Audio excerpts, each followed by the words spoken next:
YouTube. I wanted to make a video today about the pros and cons of being a personal trainer at a corporation gym. So take note that this might be different if you're working at a smaller gym, like a warehouse gym or a smaller business.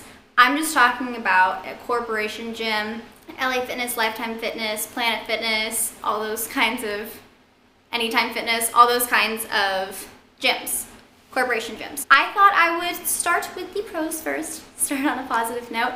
I made 6 items on each list, and I wrote this down in my phone, so when I'm looking down, it's just because I wrote it down, because if I would just talk off the top of my head, it would take me forever to record this video. So, number 1, your clients are given to you. So a lot of times when you're a personal trainer, you have to, if you're not working at a corporation gym, you have to go out and kind of find your own clients. Or if you're an online trainer, you have to find your clients on your own. And the nice thing about working at a corporation gym is they're just given to you. That can help when you're not really sure, or if you're not very good at being a salesperson or kind of selling your product. Number 2, you get a lot of hands-on experience. I have worked with people of all ages. I worked with people who are from 14 to 81 years old, and I have trained people who have all sorts of injuries, all sorts of, I don't want to say diseases, disorders. Like I had someone who had CMT, I think it's Charcot-Marie Tooth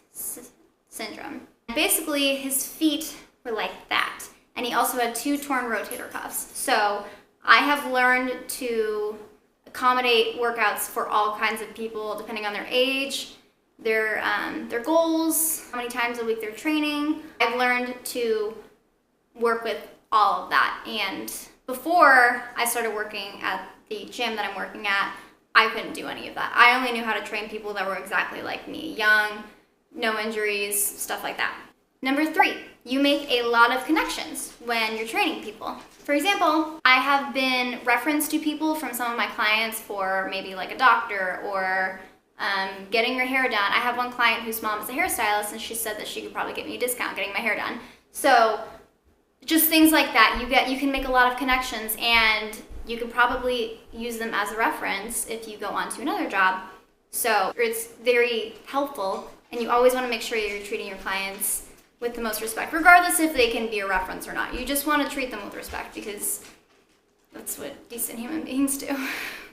And to kind of go along with that, number 4, you meet a bunch of interesting people. Every day is different because I have different people in my schedule, and so I get to interact with people all day, and while you may not be friends with all of them, there's still a lot of people that you can become really good friends with. Or like I had one client who I went to her wedding, and I was in her bachelor party and her bridal shower.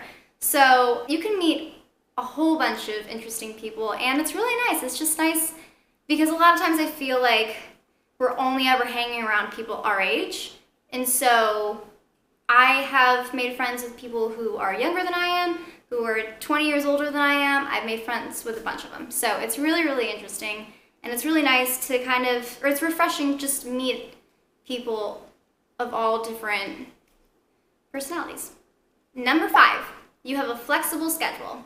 So normally when trainers work, they have a split shift. So I have a morning shift and I have a night shift, because no one really trains in the middle of the day. Sometimes trainers do that, but most of the time, at least where I work, they don't. So I will go in from 8 a.m. to 11 a.m. or 11:30 a.m. and then I'll work out, go home, make food, take my dog out, and then I'll go back at 4:30 and work until 8. So it's nice because I can come home and make food and take my dog out, versus if I worked a 9 to 5, I would be kind of stuck there all day, and I'd have to prep my food, and I wouldn't get to take my dog out, and I would feel bad. I would feel bad for her. And also, if you need to take a day off, if for whatever reason, like when I got my wisdom teeth out, I had to take time off, and I had to cancel a lot of clients, and it's very easy to do that, versus I feel like if you were working at a different job, it might be a little bit harder. If you need to take a day off for whatever reason, like last Friday, I took the second half of my Friday off because I was getting this finished, or almost finished. So you can do that if you want to. It's nice. It's very flexible, which is nice. The last one, number 6, you get a free gym membership. membership, which is always nice. Free anything is nice, especially when you're my age. I am broke as fuck. So it's very, very nice to have a free gym membership, especially when that's my lifestyle, is the gym. So the fact that I get that for free and have all the other trainers there to spot me and kind of hang out and talk to with and work out with, and sometimes record me, is really cool. Now for the cons. Number 1, it doesn't pay a lot at first. Like I said, you don't have to find clients, but because of that, the gym that you're working for, the corporation gym, gets the majority of the training session. So, for example, when I started, there's 2 different types of trainers. Personal training is cheaper, master training is a little bit more expensive, but they've been there longer and they've been promoted. So, for personal training, it's about $40 to $50, but I would only get $6 of it. So, I think a lot of times people come in thinking that I'm getting paid all that money and I'm really only getting a very small percentage of it. So that's kind of a con. But like I said, you can get promoted to master trainer, at least like I said where I work at, and you basically get double what you were getting paid before. So $12 an hour, you get promoted, you can make $24 an hour. So it depends on how long you can kind of ride that out. Number 2.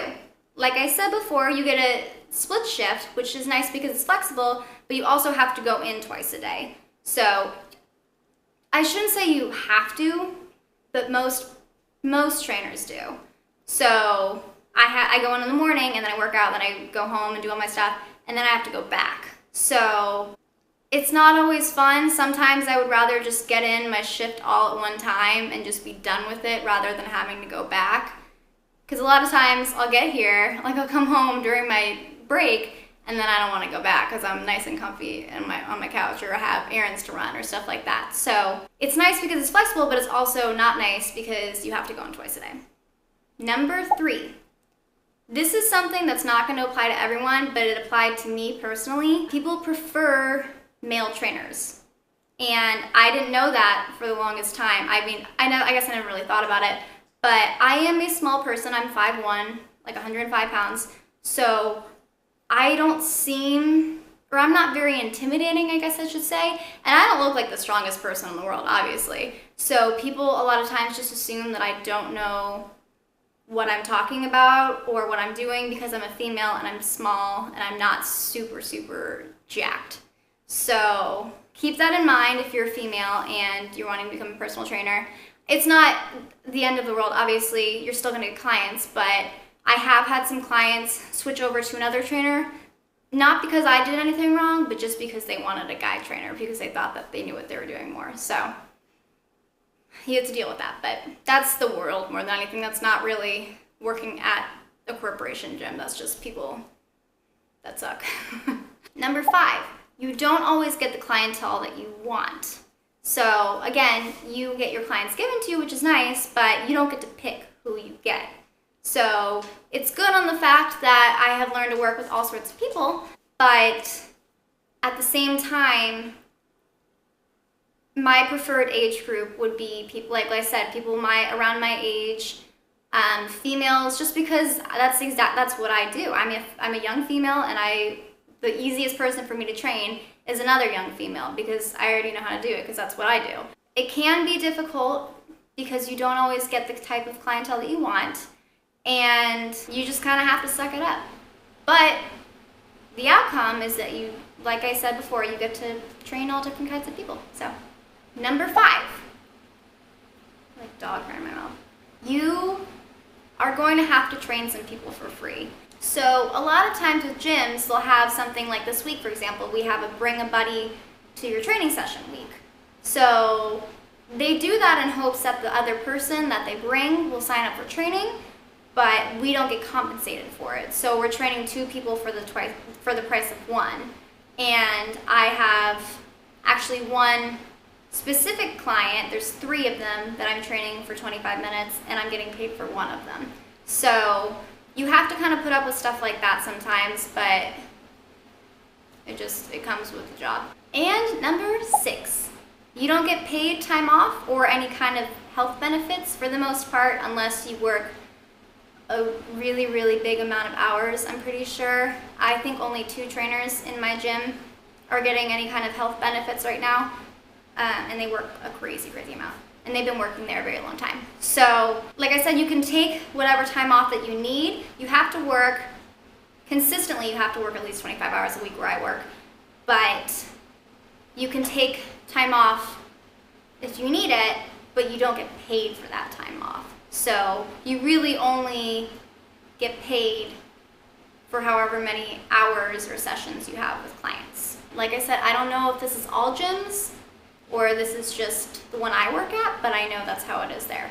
That is the end of my list for both pros and cons. So you can kind of see, I mean, obviously no job is perfect and you have to start somewhere. It's really good working at a corporation gym, especially when you're first starting off, because most places require at least a year of experience. So it's a great place to get that experience before you go somewhere else, if you plan on going somewhere else. But you just have to, like any other job, you kind of have to put up with some shit. So I hope this video was helpful. If you liked it, give it a thumbs up. It helps me out and I appreciate it very much. Subscribe for more content. I'm trying to upload twice a week. I'm doing good with once a week, or doing well. I hate when people say doing good. I'm doing well with uploading at least once a week, but I'm trying to move that to twice a week if I can. And I'm trying to put out really informative content for you guys, so it's not just like some random channel of me talking about my life when no one really cares. So subscribe for more. Thank you guys so much for watching. I will see you in my next video. I love you so much, and goodbye.